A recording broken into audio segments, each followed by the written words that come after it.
tapi Yesus Kristus menyelamatkan. Jadi kalau kita tidak ada di dalam genggaman tangan Yesus, isi Alkitab tidak akan kita alami.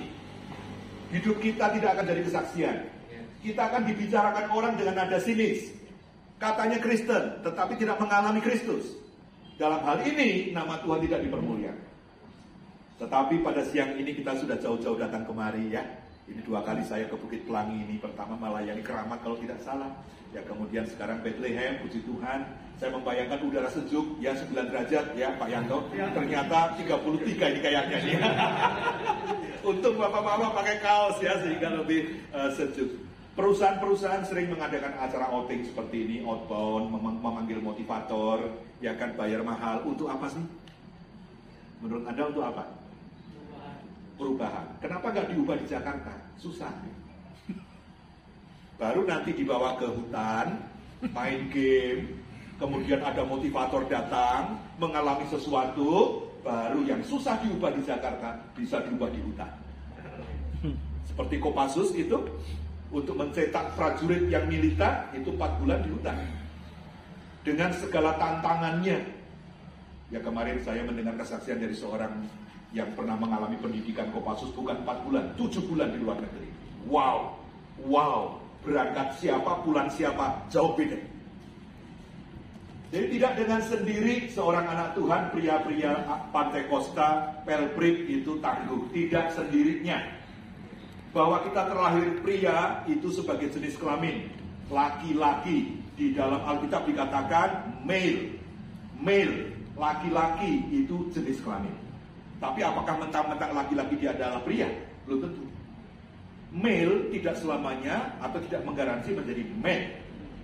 Female tidak otomatis menjadi woman. Karena male, female jenis kelamin. Pria, wanita itu adalah kodrat, peran, dan fungsi. Nah itulah masalah yang terbesar di akhir zaman. Bahwa banyak laki-laki tidak berfungsi sebagai pria. Sehingga rumah tangga yang dipimpinnya tidak mengalami berkat maksimal, sebab pemimpinnya tidak maksimal. Ini pertama. Seringkali kalau kita bicara tentang tantangan pria di akhir zaman, kita merasa tantangan itu ada di luar. Padahal ternyata tantangan paling besar ada di dalam. Bagaimana pria-pria itu setiap ke gereja, setiap baca Alkitab, setiap berdoa, itu diubahkan. Itu lebih sulit daripada menghadapi krisis ekonomi, menghadapi masa pandemi, dan segala macam. Dan kalau nanti kita mempelajari firman Allah, ternyata hidup kita luarnya ini akan berubah ketika dalamnya berubah. Hidup luar ini tidak akan berubah karena di dalamnya tidak berubah. Sebab Allah bekerja dari dalam. Roh Kudus tinggal di hatimu, di hatiku, bukan di sebelah sini. Jadi kalau dalamnya kita tidak berubah, meskipun Kristen puluhan tahun, maka nasib kekristenan kita juga tidak berubah. Itu sebabnya kalau sudah jauh-jauh ke luar kota seperti ini, sebagaimana acara outbound, panggil motivator, Kopassus, tinggal di hutan, mestinya sih tegangan tinggi ya. Benar nggak? Saya tidak akan menghibur dan membuat telinga Anda senang. Percuma datang jauh-jauh. Pulang sama aja. Tapi kalau nanti sedikit nyetrum, saya udah izin. Ya kan? Kalau sedikit menyengat, itu ada gunanya. Agar kita pulang. Benar-benar dipersiapkan Tuhan untuk menjalani akhir zaman. Siapa yang mentang-mentang sudah senior dan ingin saya doakan, saya serahkan kepada Tuhan, meninggal di sini, nanti pulang tinggal jenazah. Ada? Enggak ada ya. Jadi masih pengen hari esok kan? Nah pertanyaannya, siap nggak untuk menghidupi hari esok? Ini kan pertanyaannya. Ketika seorang merayakan ulang tahun, lagunya masih sama, panjang umurnya artinya dia akan menjalani hidup di akhir zaman. Nah, tahu nggak apa yang akan terjadi di akhir zaman? Persoalannya begitu kan? Nah, mari kita lihat begini. Lagu tadi memberikan kita kekuatan. Musim berganti, Tuhan sama. Musim berganti, janji Allah tetap. Musim berganti, kesetiaan Allah tetap. Dan tidak akan terjadi sesuatu tanpa seizin Tuhan. Selama kita ada di dalam genggaman tangan Tuhan yang tetap.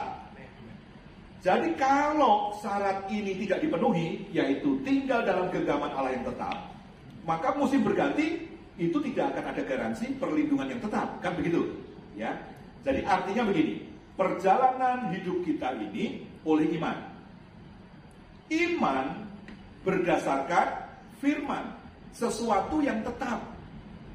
Langit dan bumi boleh bergoncang, boleh berubah, tetapi firmanku tetap. Jadi kalau iman kita didasarkan atas firman, itu kokoh kuat. Katakan amin. Amin. Tapi kalau iman kita berdasar pengetahuan, intelektual, mungkin kemarin itu cocok, besok nggak cocok. Berdasar pengalaman sukses, dulu itu cocok, besok tidak cocok. Ya kan? Berdasar kesaksian orang, waktu dengar rasanya iman dikuatkan, tapi kan itu hidup dia. Hidup saya beda tantangannya. Jadi akhirnya iman kita menjadi tidak kokoh, sebab berdasar di atas sesuatu yang tidak kokoh. Sebelum nanti kita diskusi tentang realita hidup ya, kita nanti ngobrol aja ya terkait dengan realita hidup. Jadi kalau nanti bertanya Bapak Ibu, pertanyaan yang memang Anda ingin dijawab melalui terang firman Tuhan, dan itu terkait dengan hidup Anda. Ini mungkin akan sulit kalau kita di gereja karena dibatasi waktu, dan kemudian kita searah, mumpung kita lagi keluar kota begini, ngobrol rasanya lebih baik ya. Tapi saya akan memberikan intro dulu untuk memberikan kita satu pemahaman yang teologis agar iman kita juga tidak emosional. Banyak orang sangat tersentuh oleh lagu-lagu rohani, dia sangat emosional tetapi tidak teologis. Contoh yang bukan mengkritik pencipta lagunya, tetapi kemudian kalau kita renungkan, ini menjadi bingung kita. Ada lagu yang mengatakan Tuhan,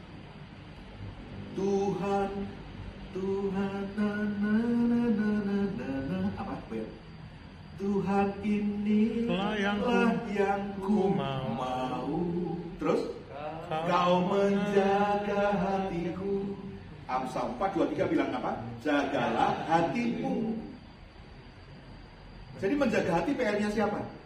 Kita. Lalu lagu tadi bilang apa? Iya, itu kan emosional tapi tidak teologis. Makanya kita jadi bingung. Kenapa kok hati saya kok bobol mulu? Karena kita mau memberikan tanggung jawab itu kepada pihak yang tidak seharusnya. Yang harus jaga itu kan kita. Jagalah hatimu dengan segala kewaspadaan. Kita dengan merdu suara 4 suara nyanyi. Tuhan inilah yang ku mau, Kau menjaga hatiku yang benar. Nah ini namanya, maaf ya, saya tetap menghormati dan menghargai pencipta lagu ini. Toh lagu ini juga memberkati banyak orang. Tapi kalau dilihat dari secara teologis, kemudian ini sesat. Saya percaya ini kesesatan yang tidak sengaja ya. Gak usah di blow up ya, gak usah tulis di WA itu lagu ini sesat, gak usah ya kan. Jadi ribut ya kan. Sekarang perkara Sambo aja bikin malu ya kan. Nah, semua orang Kristen itu. Iya.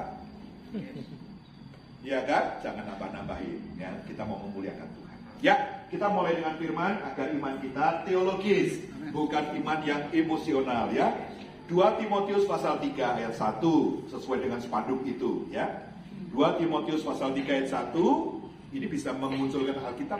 Bisa ya, biar kita bisa membaca. Kita baca bersama-sama 2 Timotius, berapa tadi? 3 ayat 1. Oke, 2-3. Ketahuilah, stop dulu. Emang ada yang nggak tahu? Mungkin. Kalau firman Allah bilang ketahuilah, mungkin ada yang nggak tahu. Lah kok bisa orang Kristen nggak tahu? Ya kan nggak baca Alkitab. Kok bisa orang Kristen nggak tahu? Kan nggak ke gereja. Kok bisa orang Kristen ke gereja tetap nggak tahu? Kan sibuk sendiri waktu khotbah.